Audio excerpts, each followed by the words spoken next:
नमस्कार। खबरों में मैं कादम्बिनी शर्मा हूं आपके साथ और सबसे पहले हम बात कर रहे हैं बिहार के दंगल की।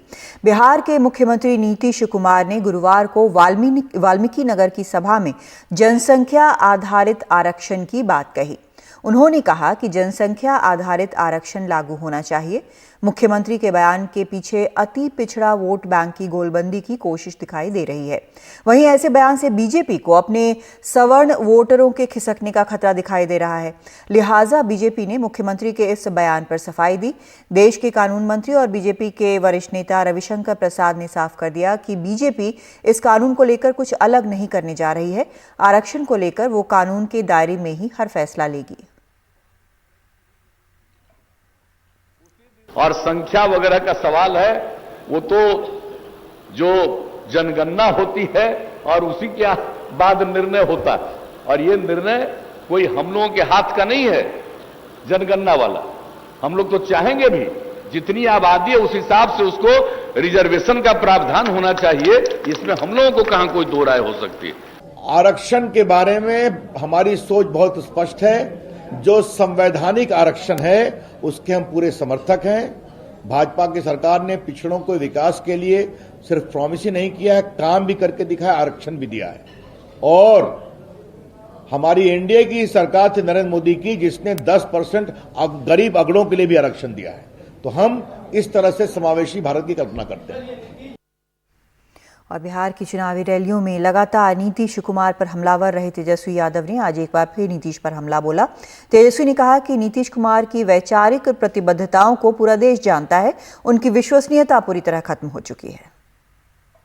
होर्डिंग में, बैनर्स में नीतीश जी का फोटो क्यों नहीं है, इस पर हम कोई टिप्पणी नहीं करना चाहते। लेकिन ये बात सच है कि नीतीश कुमार जी की जो वैचारिक प्रतिबद्धताएं हैं वो पूरा देश जानता है। उनकी जो क्रेडिबिलिटी है वो पूरी तरीके से जो है खत्म हो चुकी है।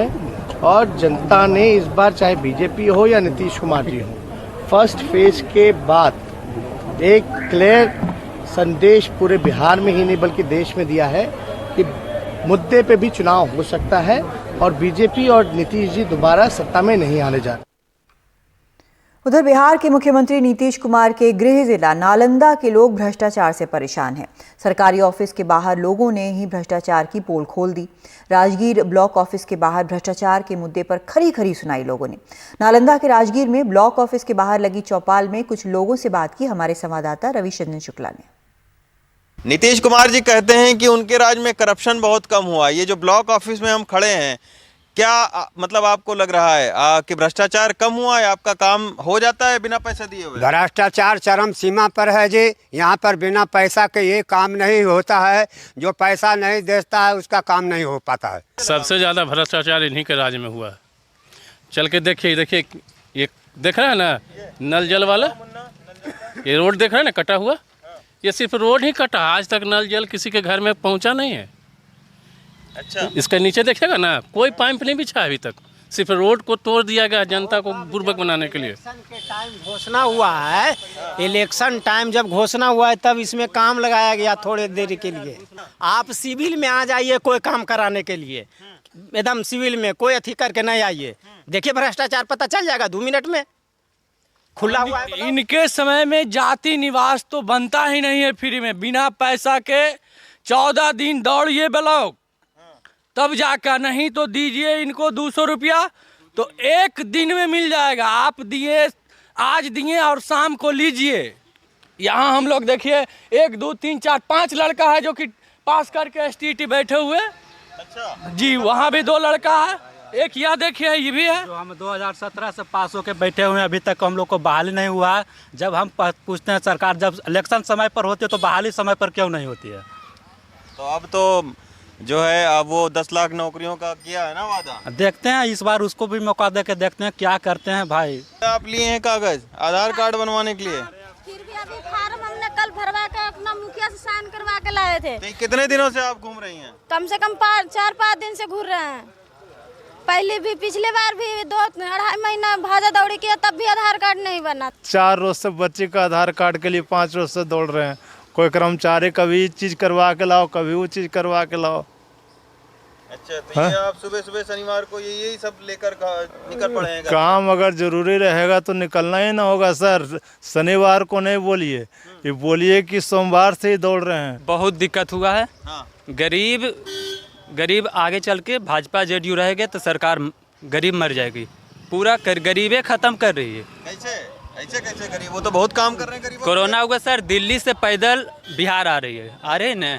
आज 30 हेलीकॉप्टर जेडीयू और भाजपा उड़ा रही है कि नहीं। मनोज तिवारी उड़ रहे हैं, राजनाथ सिंह उड़ रहे हैं, योगी आदित्यनाथ मुख्यमंत्री उत्तर प्रदेश आ रहे हैं। तो वो हेलीकॉप्टर से उड़ रहे हैं, आपको क्या दिक्कत? वो हेलीकॉप्टर से गरीब आदमी को लाता ना सर तो बढ़िया था। गरीब को सेवा करिए, सरकार का होता है। नीतीश कुमार 144 दिन में निकले, कोरोना से 144 दिन में निकले हैं ना। राय हम आपको सुना रहे थे नीतीश कुमार के गृह जनपद नालंदा का हाल। और ये जो जिन लोगों को आपने सुना है, ये बिहार के मुख्यमंत्री नीतीश कुमार के गृह जिले नालंदा के बहुत ही ऐतिहासिक जगह राजगीर के रहने वाले हैं। नालंदा से मुन्ना के साथ रवीश रंजन शुक्ला, एनडीटीवी इंडिया। और हम सीधा चलते हैं रवीश रंजन शुक्ला के पास। रवीश, आपने जो रिपोर्ट्स भेजी हैं यहाँ से उनके गृह जनपद से नालंदा से, वो काफ़ी चौंकाने वाली हैं। लेकिन कोई ज़रूरी नहीं है कि इतनी नाराज़गी जो है वो वोट के माइनस होने पे भी ट्रांसलेट हो जाए। क्या लगता है आपको, इस तरह का माहौल है? आज देखिए कादम्बनी जो नालंदा की ज़िले हैं, वहाँ पर पिछली बार की अगर हम बात करें तो 2015 में 7 में से 5 सीटें जो हैं वो जेडीयू ने जीती थी। तो जेडीयू का गढ़ वो माना जाता है नालंदा। तो ऐसे में अगर मतदाताओं की ये राय है तो एक तरीके से हमें भी बड़ी हैरानी हुई कि ऐसा जो है वो मतदाता बोल रहे हैं। लेकिन मतदाताओं के अंदर करप्शन को लेकर काफ़ी नाराज़गी हमें देखने को मिली है। हालांकि नीतीश कुमार यहाँ पर 3 रैलियां कर चुके हैं और वो मतदाताओं को समझाने की कोशिश कर रहे हैं। जेडीयू का पूरा यहाँ पर अमला जुटा हुआ है, लेकिन निश्चित तौर पर कहीं न कहीं नाराजगी है। अभी जेडीयू के जो राजगीर, जहाँ से मैं ये सारा भेज रहा था, तो राजगीर में जो विधायक थे वो नीतीश कुमार के किसी जमाने में काफ़ी खास माने जाते थे। 2015 में नीतीश कुमार ही उनको राजनीति में लेकर आए थे, रवि ज्योति उनका नाम है। इस बार वो जेडीयू से बागी होकर और राजगीर से चुनाव लड़ रहे हैं। तो उनके बारे में नीतीश कुमार ने कहा था कि ये जहां से पैदा हुए हैं वहां पर उनको भेजना है। तो इन सब बयानों से लग रहा है कि कहीं ना कहीं नीतीश कुमार को भी ये पता है कि इस बार उनके लिए जीत बहुत आसान नहीं होने वाली है नालंदा की, क्योंकि नालंदा में जो सियासी प्रतिष्ठा है नीतीश कुमार की वो बिल्कुल दांव पर लगी है। और यही वजह है कि जेडीयू के तमाम सारे बड़े नेता वहां पर कैंप कर रहे हैं नालंदा में। और कोशिश है कि जिस तरीके से पिछली बार 7 में से 5 सीटें वो जीते थे, तो इस बार भी वही स्ट्राइक रेट हो उनका। लेकिन इस बार थोड़ा सा मुश्किल हमें दिखाई दे रहा है, क्योंकि तमाम सारे जगहों पर हमारी बात हुई है, कई सारे विधानसभाओं में मैं गया हूं, लोगों के अंदर करप्शन को लेकर काफी नाराजगी है। जो नल जल योजना है उसको लेकर काफी नाराजगी देखने को मिली है। तो इस बार नीतीश कुमार के लिए जीत आसान नहीं होगी। कादम्बनी, बहुत शुक्रिया आपका रवीश इस पूरी जानकारी के लिए। तो आगे रास्ता कठिन दिख रहा है, शायद नीतीश कुमार को भी इसका एहसास है। हमने देखा है किस तरह से रैलियों में लगातार वो नाराज होते नजर आ रहे हैं। और इनके गृह जिला नालंदा से अभी हम रवीश रंजन शुक्ला से बात कर रहे थे, वहाँ पर और भी हालात क्या हैं ये वो बता रहे हैं। नालंदा में असल में कहने को ज़िला अस्पताल, चमकदार मेडिकल कॉलेज सब है, लेकिन डॉक्टर और टेक्नीशियंस की कमी के कारण ज़िला अस्पताल में वेंटिलेटर, आईसीयू बेड्स और अल्ट्रासाउंड की जो मशीनें हैं वो धूल फांक रही हैं। और मेडिकल कॉलेज में हार्ट और कैंसर जैसी बीमारियों के लिए डॉक्टर ही नहीं है। यहाँ तक कि मेडिकल कॉलेज एमसीआई की गाइडलाइंस को पूरा नहीं कर पा रहा है। रवीश रंजन शुक्ला की ग्राउंड रिपोर्ट।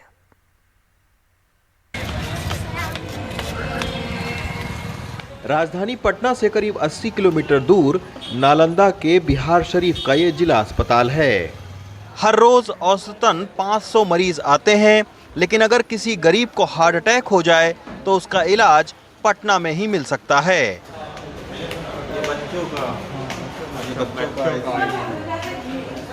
अस्पताल में आईसीयू के करोड़ों रुपए के 15 बेड धूल फांक रहे हैं। यहीं से कुछ दूर पर अस्पताल के लिए साल भर पहले वेंटिलेटर भी आया, लेकिन डॉक्टर और टेक्नीशियन की कमी के चलते वो भी स्टोर में बंद पड़ा है। ये आप देखिए, ये नालंदा का जो बच्चे होते हैं, जो 28 दिन से ज़्यादा के बच्चे होते हैं, उनके लिए ये आईसीयू बनाया गया। लेकिन 1 साल से यहाँ पर मशीनरी आई हुई है, लेकिन चूँकि स्टाफ नहीं है तो इसके वजह से ये सब धूल खा रहे हैं। जब स्टाफ आएगा तो ये शायद मशीनरी जो है वो ख़राब हो जाए, क्योंकि इतने दिनों से यहाँ पे रखी हुई है।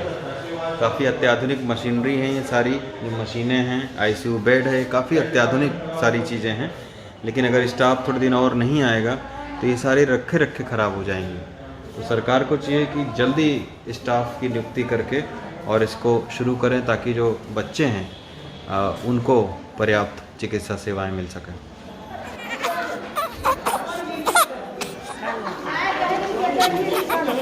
पूरे अस्पताल में 28 दिन के बच्चों का केयर सेंटर बढ़िया से चलता दिखा। सिटी स्कैन और एक्सरे मशीन पीपीपी मॉडल पर हैं, इसलिए चल रहे हैं। सरकार से मांग किए हुए हैं, कलेक्शन नहीं हुआ है, मांग नहीं सरकार नहीं दिया है हमको अभी तक। जैसे हाँ, अल्ट्रासाउंड भी हमारा है तो वहाँ 10 स्टाफ चाहिए, टेक्नीशियन चाहिए, रेडियोलॉजिस्ट नहीं है हमारे यहाँ। जो टेक्नीशियन पीपी मोड पर एक्सरे हो रहा है, जो देखना एक्सरे हो रहा है, और अल्ट्रासाउंड के लिए अलग से चाहिए। रेडियोलॉजिस्ट को मैंने जो 10 चाहिए, MD विभाग में डिग्री होता है, मास्टर डिग्री, वो मेरे यहाँ नहीं है।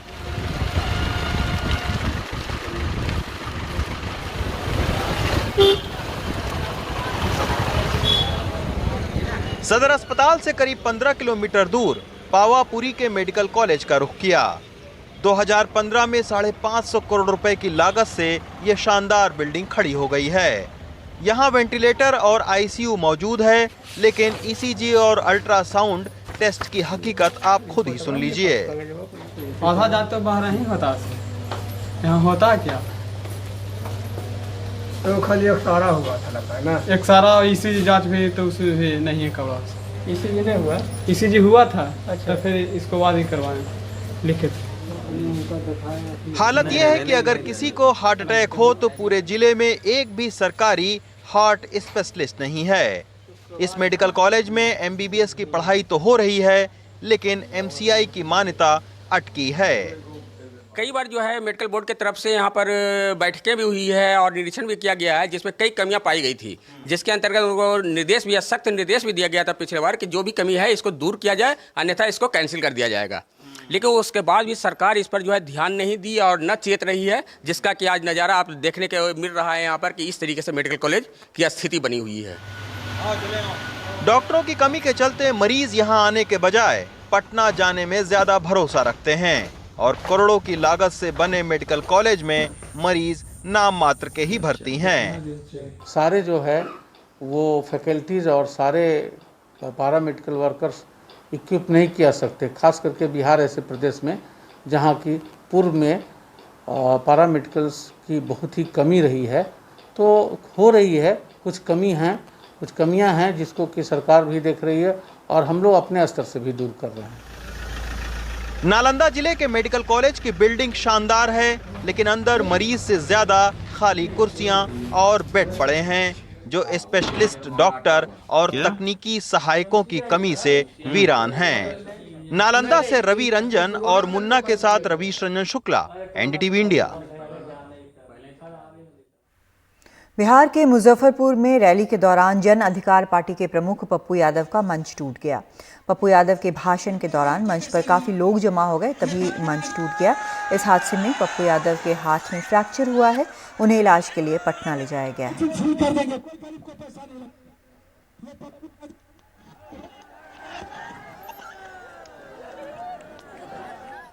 हमेशा कोचिंग फ्री कर देंगे, कोई गरीब को पैसा नहीं लगता। ये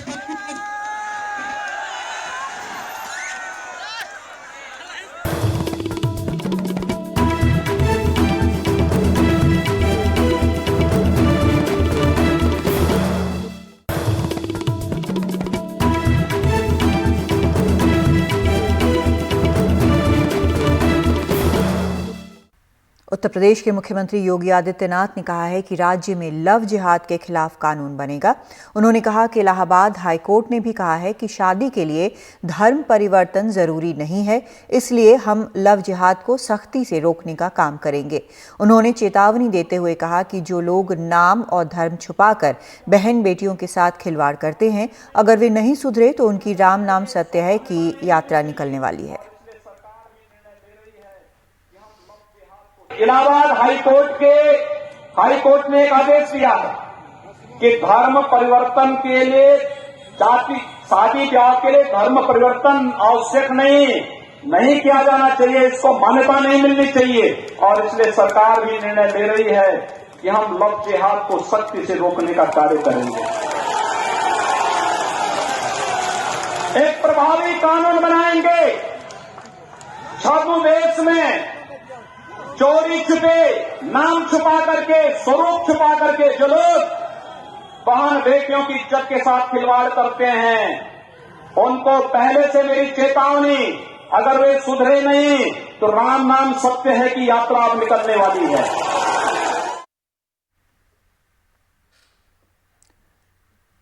हमारे वरिष्ठ सहयोगी कमाल खान इस वक्त हमारे साथ जुड़ रहे हैं। कमाल, विभिन्न धर्मों के लोगों की शादी के लिए तो स्पेशल मैरिज एक्ट पहले से ही है, फिर ये जो मुख्यमंत्री बात कर रहे हैं वो किस बारे में है? देखिए, ऐसा है कि लव जिहाद नाम की कोई चीज इस्लाम में तो एग्जिस्ट नहीं करती।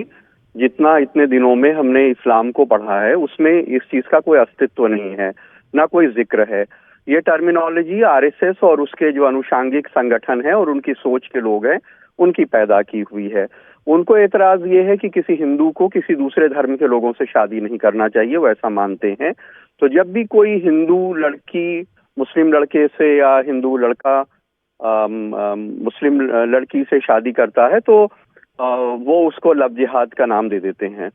तो इस तरह की कोई चीज तो समाज में तो एग्जिस्ट नहीं करती जहां लव के लिए कोई जिहाद करने की बात कही गई हो, या जिहाद को जो पुराने जमाने का हमने पढ़ा है इस्लामिक हिस्ट्री में उसमें इस तरह की कोई चीज एग्जिस्ट नहीं करती। लेकिन उत्तर प्रदेश में चूंकि चुनाव हो रहे हैं और वोट पोलराइज करने के लिए नेता बहुत तरह की चीजें ऐसी बोलते हैं जिससे आप किसी कम्युनिटी को, किसी कौम को एक हेट सिंबल बना सकते हो, जिससे पोलराइजेशन कर सकते हो, जिससे सोसाइटी में डिवीजन पैदा कर सकते हो, उसके लिए इस तरह की चीजें की जाती हैं। अच्छा, कोई जैसा वो मुख्यमंत्री कह रहे हैं कि कोई नाम छुपा करके या धर्म छुपा करके शादी करता है तो ये एक आपराधिक कृत्य है, ये क्रिमिनल एक्ट है। उसके लिए मुल्क के कानून में सजा पहले से मौजूद होगी। इसका उसके धर्म से कोई लेना देना नहीं है। ऐसा उसके धर्म के पैगंबर ने नहीं कहा है कि तुम अपना धर्म छुपा करके, नाम छुपा करके। ऐसा इस्लाम की किसी हिस्ट्री में, कुरान में, इस्लाम के जितने सोर्सेज हैं, हदीस है, उनमें कहीं ऐसा नहीं लिखा है कि किसी मुसलमान को कहा गया हो कि वो अपना धर्म, अपना नाम छुपा करके किसी दूसरे धर्म की लड़की को धोखा दे करके शादी कर ले। ये एक सिर्फ क्रिमिनल और प्योरली क्रिमिनल एक्ट है, इसका इस्लाम से कोई ताल्लुक नहीं है। लेकिन चूंकि चुनाव है, चुनाव में बहुत, अब प्रधानमंत्री भी बिहार के चुनाव में मंदिर की बात कर रहे हैं, योगी जी भी उत्तर प्रदेश के बाई इलेक्शन में मंदिर की बात कर रहे हैं। तो ऐसे बहुत सारे मुद्दे जो दरअसल समाज के मुद्दे नहीं होते हैं और दरअसल समाज के मसले नहीं होते हैं, जो रोजगार है या क्राइम है या महिलाओं की सुरक्षा है या दूसरे बहुत सारे मुद्दे हैं समाज में, तो चुनाव में अक्सर ऐसी चीजें इस्तेमाल की जाती हैं। बहुत शुक्रिया आपका कमाल इस पूरी जानकारी के लिए। और इधर सरदार वल्लभ भाई पटेल की 145वीं जयंती के मौके पर पीएम मोदी ने स्टैच्यू ऑफ यूनिटी पर उन्हें श्रद्धांजलि दी। इसके बाद पीएम एकता दिवस परेड में शामिल हुए। इस मौके पर उन्होंने आतंकवाद के खिलाफ पूरे विश्व को एकजुट होने की बात कही। साथ ही पीएम ने कहा कि देश पुलवामा हमले को नहीं भूल सकता है, लेकिन पुलवामा हमले के वक्त कैसे कैसे बयान दिए गए थे, लेकिन अब पड़ोसी देश की संसद में पुलवामा के सच को स्वीकारा गया है।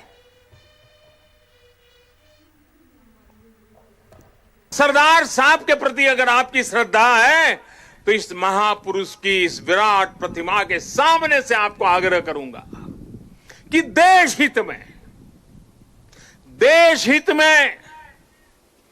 देश की सुरक्षा के हित में, हमारे सुरक्षा बलों के मनोबल के लिए कृपा करके ऐसी राजनीति न करें, ऐसी चीजों से बचें।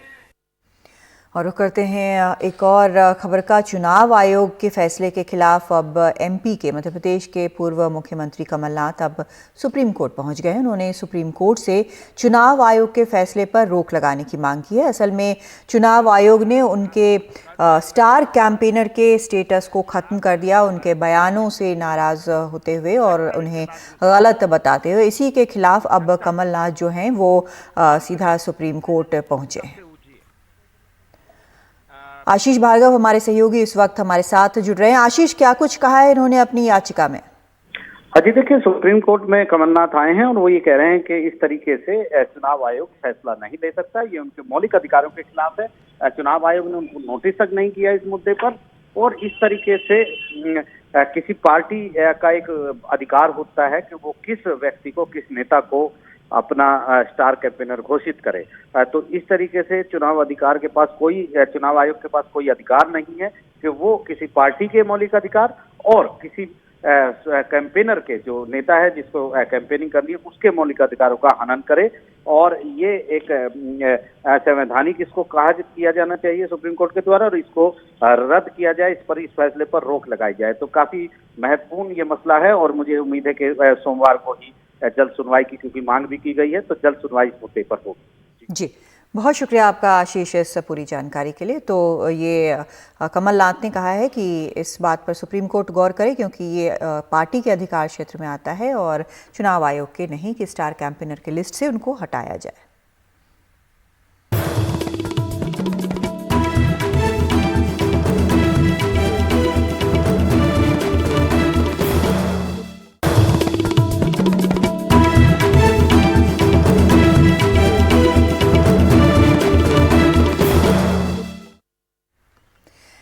निर्वाचन आयोग ने कमलनाथ से स्टार प्रचारक का दर्जा छीनकर कांग्रेस के मध्य प्रदेश चुनाव अभियान में रोड़ा अटका दिया है। हालांकि कमलनाथ को राज्य में सरकार बनाने के लिए अभी 28 सीटें जीतनी होंगी और बीजेपी को सिर्फ 9, लेकिन ज्योतिरादित्य सिंधिया की साख बचाने के लिए उन 22 विधायकों को जीतना जरूरी है जो उनके साथ कांग्रेस छोड़कर बीजेपी में आए थे। एक तरह से ये ज्योतिरादित्य सिंधिया के राजनीतिक वजूद की भी लड़ाई है। मध्य प्रदेश का चुनावी जंग शायद ही कभी उपचुनाव में इस तरह का मुकाबला रहा होगा, लेकिन इस उपचुनाव में राजनीतिक प्रतिष्ठाएं दांव पे हैं। ज्योतिरादित्य सिंधिया कांग्रेस छोड़ के गए थे और 22 विधायक तोड़ ले गए थे। इन सभी विधायकों को ये उपचुनाव लड़ना है और इनको जिताना सिंधिया के लिए प्रतिष्ठा का सवाल है। मैं निवेदन करता हूँ हाथ जोड़कर, ये चुनाव उपचुनाव नहीं है, ये चुनाव ग्वालियर चंबल संभाग की इस पवित्र माटी की मान सम्मान, ईमान और स्वाभिमान का चुनाव है। 28 सीटें जिन पे उपचुनाव हैं, उनमें से 16 सिंधिया के गढ़ ग्वालियर चंबल में हैं। कितना आपका चुनाव है, कितना शिवराज सिंह चौहान का चुनाव है? ये जनता का चुनाव है, कमलनाथ और उनकी सरकार के विरुद्ध। ये शिवराज सिंह जी का, मेरा चुनाव नहीं, भारतीय जनता पार्टी का चुनाव नहीं, जनता का चुनाव बन गया है। लेकिन चुनावी माहौल में एक पेंच जरूर है। भाजपा समझ गई है कि उपचुनाव में लोगों को ज्यादा दिलचस्पी नहीं है, इसलिए राज्य का हर नेता मतदाता को लुभाने में लग गया है। 5 साल तो कम से कम सरकार चलती थी, जल्दी गिर गई, तो इससे बेचाबाची से भी बहुत अंतर आया है। तो देश घाटे में जाएगा कि नहीं जाएगा? बार बार चुनाव करेंगे, पूरी 5 सालों तुम चुनाव करेंगे तो जी जनता के ऊपर पड़ेगी मार। इस चुनाव में सिर्फ टक्कर कांग्रेस और भाजपा के बीच ही नहीं है, लेकिन ये चुनाव उतना ही महत्वपूर्ण है बीजेपी के अंदरूनी समीकरण के लिए। शिवराज सिंह चौहान की प्रतिष्ठा दांव पे है, साथ ही ये चुनाव तय करेगा कि सिंधिया की हैसियत क्या रहेगी बीजेपी में। आखिरकार जो 22 एमएलए कांग्रेस छोड़कर उसके साथ गए हैं, उनको सबको टिकट दिलवाया है और उनकी जीत सिंधिया की जीत होगी। सिहोनिया विधानसभा से कैमरामैन रिजवान खान के साथ हर्षा कुमारी सिंह, एनडीटीवी इंडिया के लिए।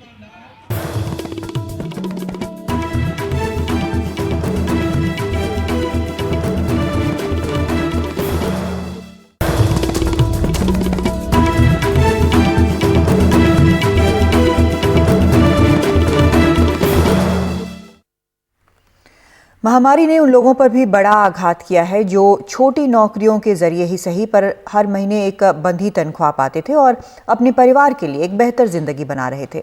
अब कईयों की नौकरी चली गई है और भविष्य अंधकारमय दिख रहा है। वंदना म्हात्रे घरों में काम करके 10,000 रुपये महीने तक कमाती थी। उनके पति एक गारमेंट फैक्ट्री में काम करते थे, लेकिन लॉकडाउन के दौरान दोनों का ही काम चला गया। अभी सिर्फ 1 महीने पहले उनके पति ने एक दूसरे गारमेंट फैक्ट्री में काम करना शुरू किया है, जहां उनको 6,000 रुपये महीने मिलते हैं, पहले से बहुत कम। लेकिन वंदना को अब तक काम नहीं मिला है, इसीलिए उन्होंने सब्जियां बेचना शुरू किया है। लेकिन उनका कहना है कि ये काफ़ी नहीं है। उनके सामने असली चिंता अपने तीनों बच्चों की पढ़ाई लिखाई को लेकर है। टेंशन आता है यही खाली, अभी स्कूल चालू होने के बाद पैसा मांगा है तो किधर से लाएगा। 3 बच्चे लोग हैं, अभी वो बड़े वाले का इधर उधर करते तो उनका भरा और दोनों का बाकी है, तो बार बार फ़ोन करते हैं वो लोग क्लास वाले। राजेश सावंत एक मॉल के रेस्टोरेंट में काम करते थे, लेकिन लॉकडाउन के बाद वो घर बैठ गए। हालांकि उनका रेस्टोरेंट शुरू हो चुका है, लेकिन वो काम पर नहीं जा सकते हैं क्योंकि ट्रेन बंद है। उनके माता पिता डायबिटिक है और उनको नियमित दवाएं लेनी होती है, इसीलिए खर्च चलाने को उन्होंने मसाले और अंकुरित दालें बेचने का काम शुरू किया है। लेकिन बिजली का बिल भरने के लिए उनको अपनी माँ की जमा पूंजी का सहारा लेना पड़ा। जहाँ हम लोग मतलब 2 रोटी खाते थे, वहाँ 1 ही रोटी खा रहे। जो लाइफ अच्छा चल रहा था वो पूरा डाउन हो गया। शॉपिंग करने का है या कुछ करना है या घर पे कुछ करना है, रिन्यूवेट वगैरह करना है, तो कुछ नहीं कर सकते ऐसा, या ये लोन ले सकते हैं तो वो सब कुछ नहीं कर सकते। कुछ और आगे हमारी मुलाकात हुई अनुष्का ढिंगले से, जो मछली बेचती है। पहले वो गार्ड की नौकरी करती थी और 15,000 रुपये महीना कमाती थी, लेकिन जब काम नहीं बचा तो मछली बेचने लगी। अभी महीने का नहीं, डेली एडजस्टमेंट करना पड़ता है। अभी जैसे हम लोग 50 रुपये का 100 रुपये का सब्जी खाते हैं तो 100 रुपये का उतना खाने को मिलेगा, अभी नहीं जमेगा। राज्य के वित्त विभाग के मुताबिक महाराष्ट्र में बेरोजगारी की दर अप्रैल में बढ़कर 20.9% हो गई, जो मार्च में सिर्फ 5% थी। नौकरी जाना और बेरोजगारी इस वक्त महाराष्ट्र के लिए चिंता का सबसे बड़ा कारण बना हुआ है। पिछले 7 महीने से ऐसे कई लोग हैं जिनको मासिक वेतन नहीं मिला है और कहीं ना कहीं उनके आत्मविश्वास पर इसका ज़रूर असर पड़ा है। और अगर जल्द ही कुछ नहीं किया गया तो हालात और बिगड़ सकते हैं। मुंबई से कैमरा पर्सन संतोष नागवेकर के साथ पूर्वा चिटनेस, NDTV इंडिया।